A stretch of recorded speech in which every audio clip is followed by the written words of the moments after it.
So scenes from which comedy series would have been banned under new BBC guidelines? The answer is all of them.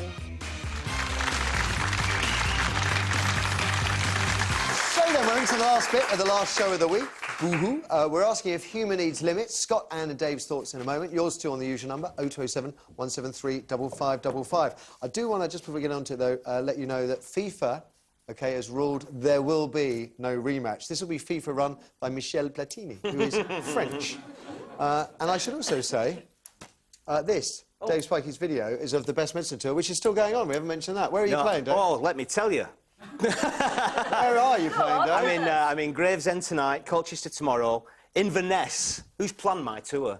Inverness on Thursday, then Manchester Palace on Saturday, and I finish my last tour date of 105 is at London Bloomsbury on the 29th of November. It's a bit of a lie down. No, I'm going to the Rocky Horror Show after that. Oh, yeah? Oh, yeah? Yeah. You'll be brilliant in that. I thought they said I've got to wear a mask. Turns out it's a basque. Now then, humour. Historically, jokers have always clashed with the powers that be. Medieval court jesters falling out of favour with their monarchs. Monty Python, in more recent times, upsetting the Vatican in the 70s. But I've never known a time like this with both broadcasters and government and the media effectively trying to curb comedy. Maybe limits are what's needed. Maybe our 21st century jesters are overstepping some sort of imaginary line in a way their predecessors never have. The comedy legend Barry Cryer is the latest to take a pop, saying modern comedy is too cruel. Shows like Mock the Week are too ruthless to be funny, he argues. There's not enough warmth to them. And BBC bosses, well, they seem to agree as well, as we've heard in the past. The BBC is drawing up new guidelines to rein in comics who they say have a duty, as far as taste goes, to keep things in perspective. Derogatory put-downs shouldn't be celebrated for the purposes of entertainment. While the government recently failed to outlaw gags that could offend the religious communities or gay communities, following protests by a certain Mr. Bean.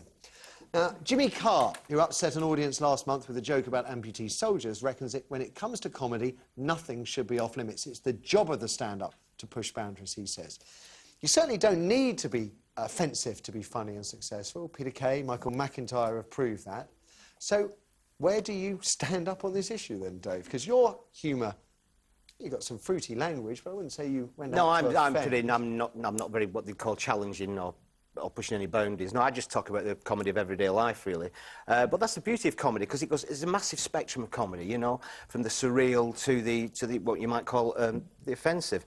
I think it depends on what arena it's in. And, well, there's two things. The arena it's in, if it's television, yes, we've got guidelines for violence, we've got guidelines for sex and language on television. So there should be some sort of boundary on what's allowable on television after the watershed. Funny. I mean, I can imagine you could make a drama about the day the Queen was assassinated and show a Queenie lookalike being torn down by machine guns, but we're effectively edging into an area where every time someone makes a joke about the royal family, Miranda Hart recently on Have I Got News for You, and there have been others as well, society comes down on like a ton of bricks. Yeah, but then again, you know, if you've got the guidelines on television, all right, the second point is it funny? And quite often, if it's funny, then in the arena, you go to watch a comedian, you know what you're going to get, you know that Frankie Boyle's going to push the boundaries, you know you're going to pay your money to get the tickets or buy the DVD, you know what to expect. So if you think it's funny and you like that, then, you know, they shouldn't be putting constraints on that. So what are you saying about BBC guidelines, government clampdowns and press? Are you saying that we need more limits or that we have enough in place? I think we've got enough in place. I really do. You know, I think you've got to look at... There's so many... Comedy is such a complex subject in a way, in that, you know, it can be... You know, if it's being cruel to somebody, no. If it's being intimidatory to somebody, no, you shouldn't be doing that. And personality shouldn't come into it. I find having pops at people, individuals who have no comeback, who you don't really know, who have no say in it, and ridiculing them for the way they look or the things they say, it's completely out of order. You say that. I can remember when I was working in newspapers and the Spice Girls were being literally rammed down your throat, that I felt almost a duty to stand up there and take the rise out of them, because somebody needed to say, this isn't the greatest contribution to pop we've ever had. And so I do think that sometimes, actually, people do need to be brought down. Yeah, but no, it's right. But that's a different instance where you've got a manufactured pop group being hyped up. Where you've got in the case, just picking it out of random, is Frankie Boyle having a go at the swimmer Rebecca Anderson and saying she, well, whatever he said. And you know, well, it's unnecessary personal insults. What's funny about that? It's not funny. Do you think we need to rein our comics in? I don't know. I find it really difficult because, I mean, some of those things you can find funny, and then you feel worried about whether you should be finding it funny or not. Well, that's part of the fun of comedy. What is funny? Absolutely. I mean, Joan Rivers, I gather, has made jokes about 9/11 victims.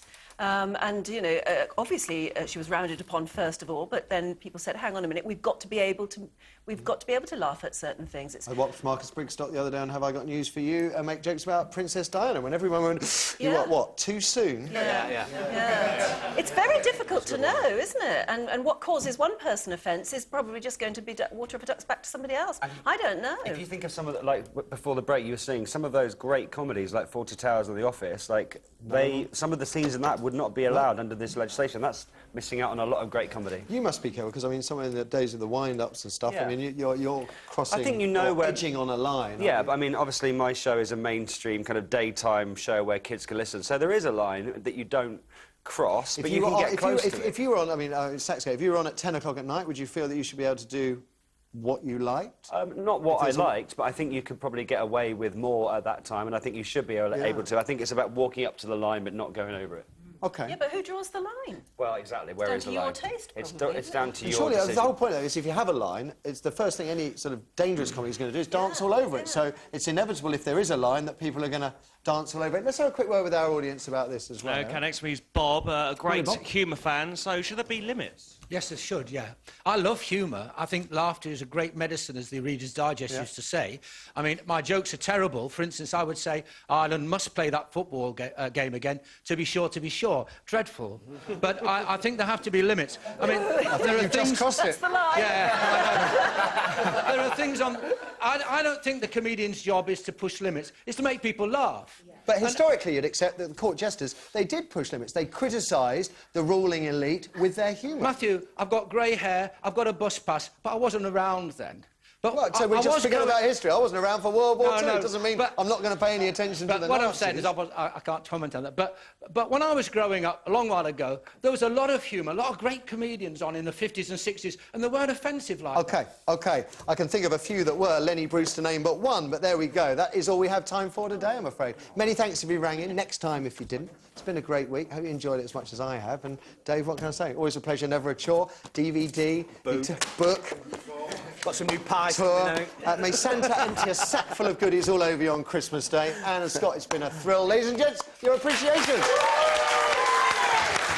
Harold Malone and Stephen Gates on the panel next week. Guests include Mira Sale and Michael Ball. Have a wicked weekend. Thanks for watching. Bye for now.